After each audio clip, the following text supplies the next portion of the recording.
Here we are, another week, same hoodie. What are you gonna do? These are the most comfortable ones I got. Hopefully we'll get some other stuff made up here soon. But anyhow, this week we're gonna be finishing on more of the deck that you've seen in the last video. Probably doing a little bit more fabrication work on the chassis. You followed me up here. Last year we actually got in a wreck and it prompted me to do the update on the hood pins. This is kind of how they're doing them now. It's actually like a slug welded on, and then this clamp, so if you do get hit, this thing can rotate and then you can just bring it back. As you can see, the other side is the old style, and we're going to be cutting that off, updating that to the new style.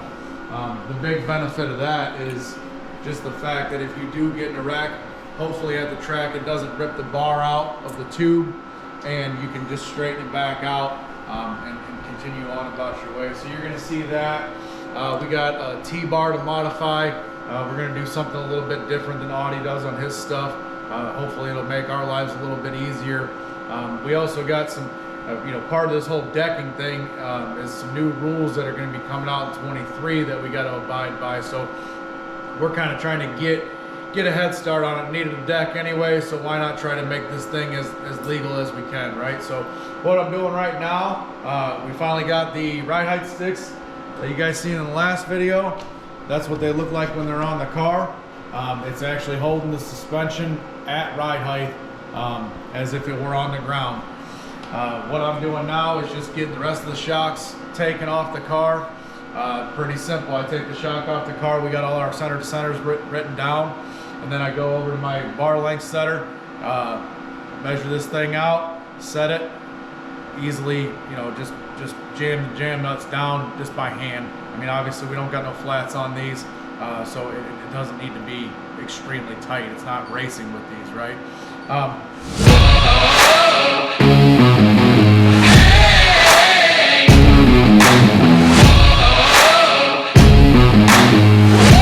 But then you just come in and everything goes right back where your shock once was, right? I got the right rear shock off. Slide that in there like that. Run my nut on, just finger tight. And then I'll just jack this side of the rear end up here to get to where ride height would be. The back ones on these cars are a little bit goofy, and I assume on a lot of cars they'll be like this because this top heim goes one way and the lower heim goes another way. So you got to kind of screw around with it. You can't use your rod setter, because the rod setter is both heims in the same plane. So it's not a huge deal. Like I said, what these things are designed for is to just get you really close to ride height if you're doing any kind of setup stuff or anything like that.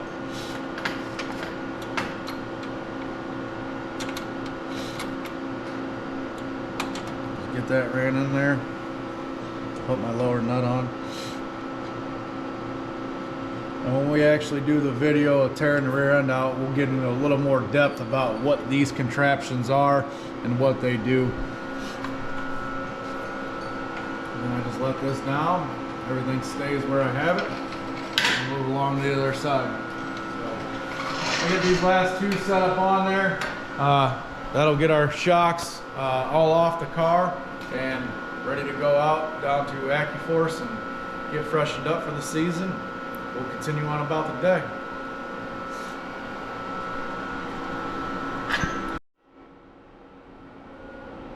So over on the left rear here, it's a little bit different setup than on the right rear. There's actually two shocks on the left rear of these cars and a limiter chain. Not everybody, every chassis manufacturer does a little bit different shit.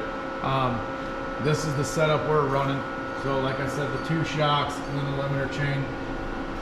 You can see how much articulation, if that side is basically at ride height right now, as if it were sitting on the ground, and you can see how far the left rear is articulated out. That's why these cars, when they go around a corner, they almost look like they're sliding sideways, and to a great extent we're not. The rear end is actually steering the rear of the car, kind of yawing it out there. So anyhow, I got the bolts out of the traction shock up front here. Get this thing off.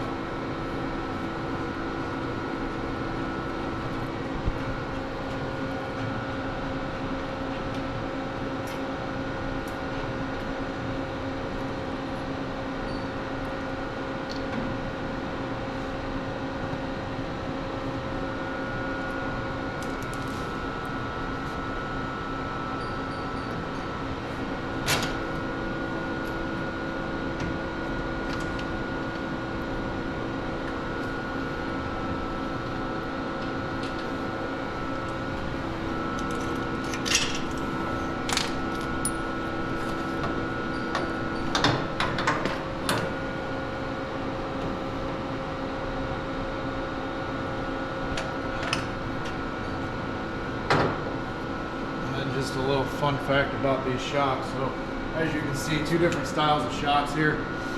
So you got one that doesn't have a hose and a canister on it. This particular one actually has a small bladder up in the top here, so it's all kind of self-contained. And then this one, the bladder is actually in this canister here, and then it transfers the air pressure to the top of the shock. So just a little bit of variations in shocks, and there's all kind of different shocks out there, different styles of how they do this kind of stuff. But this is the particular stuff that we run right now.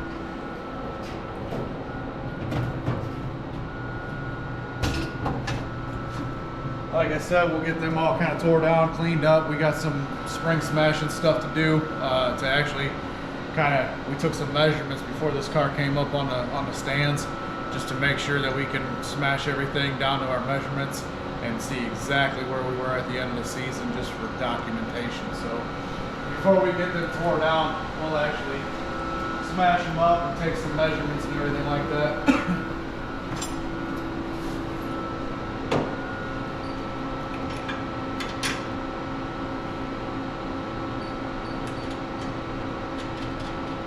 You already set that one? Yep.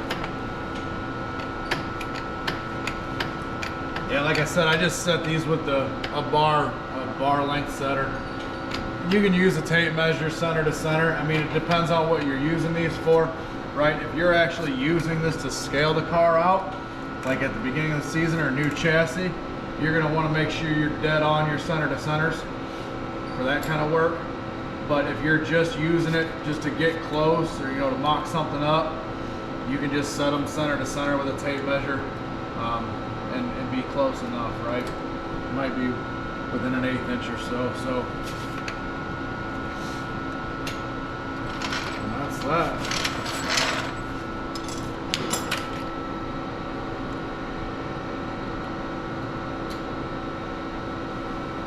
Lesson we learned, right? So years ago, I was crew chiefing for Chris Keller, and you would think wouldn't be a problem to load this thing in a trailer and strap it down and take it somewhere, right? On these ride high sticks. Don't do that. We got lucky, nothing bad happened, but with the bouncing around and stuff in a trailer, you could potentially rip out an upper shock bracket. You can bend a lower. I mean, do not load a car up and transport it on these ride high sticks. It's not a good idea. Put shocks on it, something with some give. You'd be amazed how much these things move around in the trailer. So just a little fun fact for you. If you're new to this stuff, do not put this on a trailer and strap it down. Not a good idea. Alright, I also wanted to let you know where we're at on the deck here. Currently, this is our current position. So, you guys had seen last time, I have showed you, I had this deck panel done and this deck panel over here done. It doesn't look a lot different, but believe it or not, it is a lot different. And there was a lot of figuring out how to do these panels, this panel here and this panel here. And then I had to make an entire new gauge cluster panel.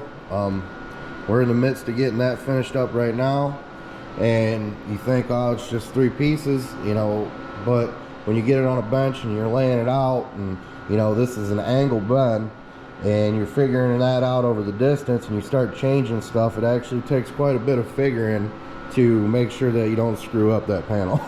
A matter of fact, I built one. The first one I built was right, but when I built a new gauge panel to do what we wanted it to do, it didn't work back there, and I had to make a second one. So, wasted probably 20-30 bucks in aluminum, and I had to build it again, not counting the time you burnt. So it's the middle of the week here, out in the shop a little bit, trying to get a few things done. Made some progress since the last video, so I'll show you some of that stuff. One thing that I was able to get done, see if you can't see in here, so I've had this fire suppression system in a car all year, and the way this works, it's actually a dual activation system, right? So one part of it, you got these little automatic deals here, just like that. So inside of that housing is actually a little glass capsule, and what if the fire if there is a fire, heaven forbid, right? They actually self-activate, right? Just like any other fire suppression system in a building. So that'll go off, and then it'll discharge the fire extinguisher. And then the other option, and this is the one that we were just able to get put in over the weekend here, is if something's on fire, one of those haven't activated, you got that little pull release there. So pretty neat deal. Did a little bit of research on these fire extinguishers, and they're pretty cool nowadays. They actually use a chemical made by DuPont that it's actually a liquefied gas, so think of propane. But what it does is it only snuffs out enough oxygen of the fire to put the fire out, so it's safe for humans. It's not going to take away the oxygen of the driver or something like that. So we got one of those nozzles in the back, the automatic nozzles, and I got one in the cockpit too, just above my feet. And then the third one here, I just routed the line up to here. I just got it hanging until we get the deck finished, and I make sure I get the oil cooler in place. But that way, if there's, heaven forbid, ever a fire or something like that, and let's just say car rolls over, I'm unconscious, the self-activation ones will activate. And then if I am conscious or whatever, and I know something's on fire, I can always pull that pull lever, or somebody could reach in and pull it, you know, a safety worker or something like that. So kind of neat. These are becoming mandatory in a lot of the sanctioning bodies, and I mean, at the end of the day, you know, if there's something that can save your life, I suppose that's not a bad idea, right? So got that all done, got that all buttoned up, zip tied up and everything. Did a little bit of cleaning while we were down there. You know, we wash these cars every week, but sometimes there's just minor leaks and things like that, or grease that gets flung up from the U-joints that you can't get it, and you don't see it really till you kind of get the car stripped down. So while you got the opportunity, if you see some dirt or some grease or something, we wipe it off, right? You want to keep these things as clean as possible, and that way if there's any cracks in anything, you can see them. Not to mention when you're working on the thing for hours and hours every week, it's nice to not be filthy dirty like you're working on a diesel truck or something. Trust me, we get our fair share of that too. Tonight, we're gonna work on this T-bar back here. So it'll be this part here. With the new rules that are coming out, 23, that we talked about a little bit on previous videos, I think. Anyhow, they got deck rule measurements, and you got to cross square some things, and they have to be within a certain parameter. So we took some measurements for where we were at, and we need to fudge a few things around a little bit. So we're actually going to be lengthening the T-bar to the left, and we're going to do that with Turnworks machine. Made us up a little slug here, plug right in there. I'll grind this all up here in a minute, TIG weld that on there. So that'll give us an inch longer to the left. And then on this side here, we're actually going to cut this off about right here, cut this support out, and then we're going to go to one of these newer style deals.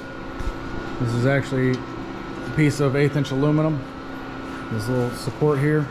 And the nice thing about this is this will essentially go in place like that. All right, it'll take place of that steel bar, and it'll bolt. Well, I can only hold the camera and show you so many things, right? But anyhow, it'll bolt right into this bar. The nice thing about that, you graze the wall or you know, another car, whatever it may be, get into something with the right rear of the car, hopefully that thing will either give enough that it won't cause a whole bunch of damage, or it'll just shear away and, you know, leave your deck panel hanging, maybe your quarter panel hanging, but it'll be pretty easily repairable during the night of racing after you get back to the pits or something. So in between a heat and a feature or something like that, you want these things to be as quick and efficient to repair as possible, because you don't have a whole lot of time and there's a whole lot to do in between those races. So that's what we're going to be working on tonight. I'll kind of speed this video up a little bit and show you some of that, and that'll probably be the end of the night, because by the time you get off work and get out in the shop, kind of run out of time real quick, right? So we'll get going.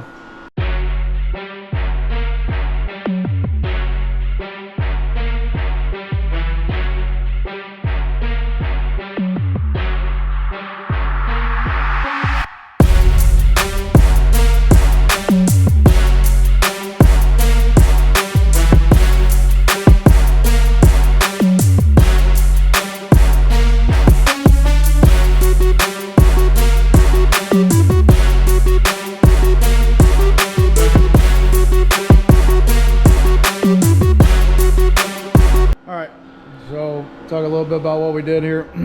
So again, like I said, got that little slug made up, went ahead and welded it on. You can see, TIG welded it on. It's hard to see the weld, right? But nevertheless, TIG welded on.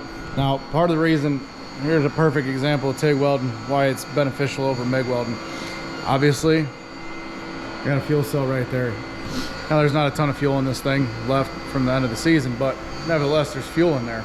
And so, with TIG welding, as you can probably see in the video, it throws no sparks, right? I mean, you obviously got your abrasive wheels and things like that you got to be careful. But with TIG welding, I can weld something and not worry about a stray spark catching something on fire. That's one of the beautiful parts about TIG welding. So, got that all welded up. Now we're gonna go ahead and get over to the other side, cut this off, sand it all up, and try to get our new breakaway panel fit in here. And we'll show you some of that.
All right, so here's what I've gotten figured out.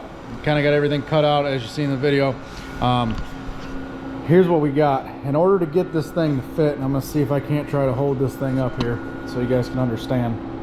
Sorry if the camera sucks right now, but in order to get this thing to fit, see, it basically encompasses where the old bar was. It'll actually be slightly below that, right? So what I had to do is I had to notch this out and kind of cut that out like that so that this piece can sit over top of that. Now, what that's done is effectively weakened my bar pretty badly. Now, essentially, you know, this is all still welded around here like this from the factory, and you got to weld up under here. But now I only have basically right there for any bit of strength, right? So if we were to take a shot to the side on either side, this is just gonna fold right here. So what we're gonna have to do is we're gonna have Dad, Turnworks machine, turn up a little slug that fits in here that's solid on my inside diameter, my ID, all right? And then I'll have a flat that comes out like this. So it'll mimic this L shape, right? But it'll go back into here somewhere. So that way I can come back in here, TIG weld it up real quick, and that now just strengthened that section of bar so that we should not have that problem. And what I'll do is I'll buy another T-bar from Audi down there at Schwartz Race Cars, and I'll actually duplicate what I've done here, right? So we'll add the 1-inch extension on the other side, and I'll cut this all out and weld my slug in, and probably get another breakaway or two.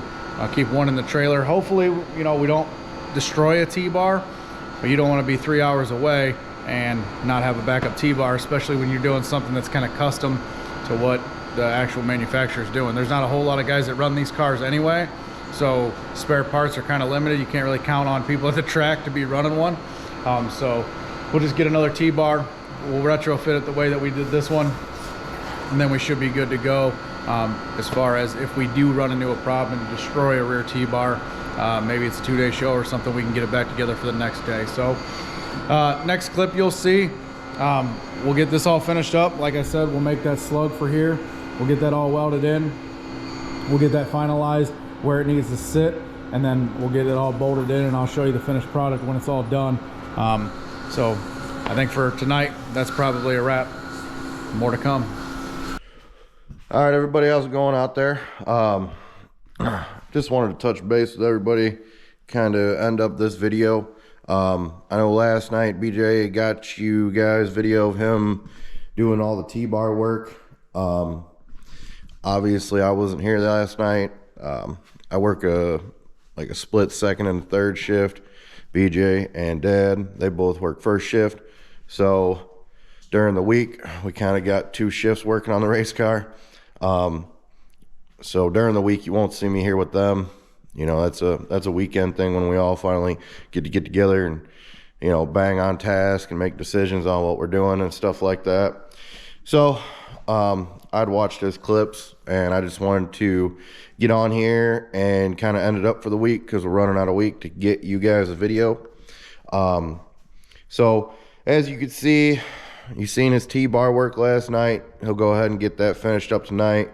And then as far as the deck goes, the weekend didn't quite get as productive as I wanted to. But nonetheless, I did get some stuff done. So last time you guys had seen it, I was still working on the gauge cluster panel.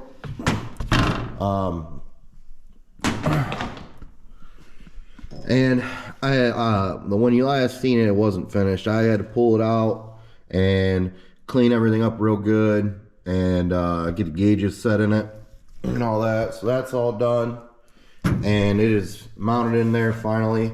Then I had to make this little top panel right here. At least you won't even see it when the car is all together, but it will stiffen up the front side of the gauge panel, and it also is going to give us a land here to have a mounting surface right here on the rock guard, and then there will be a panel that I build that comes from here to here to cover up all the wiring and all the brakes and stuff, so you ain't got to worry about nothing getting down in there, all that good stuff. But that's where I'm at. Hopefully before the weekend is here, I will have these couple of little panels I got left to finish up on the deck or the cockpit finished. And then once I get those done, we'll be going right into some deck panels. And the game plan is to get you guys some video of me actually building those deck panels. The reason I haven't been videoing why building these current panels is it takes a lot of focus, honestly. And I haven't had anybody here with me to be shooting video so that I don't have to do the video while I'm doing those, because a lot of that stuff I need to focus on, and just trying to video and do the deck panels, I don't, maybe I'm just not good enough, but it's just it's gonna be too much, and I'm gonna end up screwing something up, not thinking about what I'm doing and thinking about video, or vice versa. So that's pretty much where we're at. And that's all I can think of for now. So we'll see you guys next week, hopefully. Have a good weekend, and don't forget to like, comment, subscribe, follow us on Facebook, and don't forget to hit that subscribe button for YouTube. You guys have a good one.